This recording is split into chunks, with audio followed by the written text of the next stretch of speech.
할렐루야. 예수님의 사랑으로 성도 여러분을 사랑합니다. 화약은 중국의 4대 발명품 중 하나로 인류의 역사를 바꾼 것 중에 하나입니다.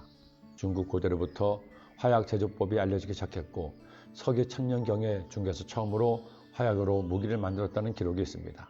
그리고 징기스칸의 몽골 원정군이 유럽을 정벌하면서 로켓 무기인 비아창, 폭발물인 진처대를 사용하면서 대성을 거두었고 이때 화약이 성해까지 전해지면서 오늘날의 핵무기까지 엄청난 변천한 것입니다. 그러나 화약이 전투에 쓰기 전만 해도 동서양을 막론하고 나라를 지키고 전쟁에 이기기 위해서 꼭 필요한 것이 바로 성이었습니다. 중세 이전만 하더라도 적의 공격을 방어하기 위해서 사람들은 성을 쌓았습니다. 사람들이 거주하는 지역을 빙 둘러서 성을 쌓으면 적이 침공할 때 성벽 위에서 적을 무찌를 수가 있었고 적의 공격을 막아내므로 시간을 벌어서 반격의 준비를 할 수 있었습니다. 화약이 발명되기 이전 온전히 사람의 힘만으로 싸울 때는 이처럼 성이 최고의 방어 무기가 된 것입니다. 그러기에 어느 나라든지 성을 쌓았습니다. 중국에서는 심지어 만리장성을 쌓았고 조선의 수도 한양에도 한양도성을 쌓았습니다. 수천 년 전 여리고도 성을 쌓았고 느헤미야도 무너진 성벽을 다시 쌓았습니다. 그런데 오늘 말씀을 보니 하나님께서는 하나님을 의지하는 백성에게 이렇게 하시다고 말씀하셨습니다. 야훼를 의지하는 자는 시온산이 흔들리지 아니하고 영원히 있음 같도다. 산들이 예루살렘을 두름과 같이 야훼께서 그의 백성을 지금부터 영원까지 두루시리로다. 산들이 예루살렘을 두름같이 하나님께서 하나님의 자녀의 성이 되어 우리를 돌로 지켜주시고 보호해 주신다는 겁니다. 생각해보면 우리가 살아갈 동안 아무 문제도 없고 항상 좋은 일만 생기는 것은 아니죠. 사람이라면 살아갈 동안에 누구나 원치 않는 문제도 생기고 감당하기 어려운 시험을 겪을 때도 있습니다. 하나님의 자녀인 우리도 예외가 아닙니다. 하나님 믿는 우리에게도 시련과 고난이 있습니다. 그런데 한 가지 다른 것이 있죠. 하나님을 믿지 않는 사람은 그 시련을 오롯이 자신의 힘만으로 이겨내야 합니다. 하지만 하나님을 믿는 주의 백성들은 믿을 구속이 있어요.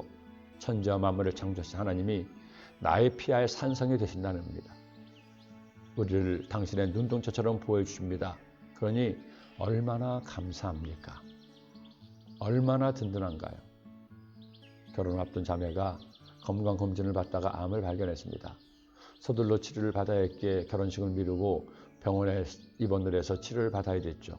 그런데 암을 발견하고 결혼식을 미루기 위해서 주례를 부탁했던 저에게 오신 자매의 시어머니도 결혼할 신랑도 함께 싸워야 할 신부도 그렇게 담담할 수 없었습니다.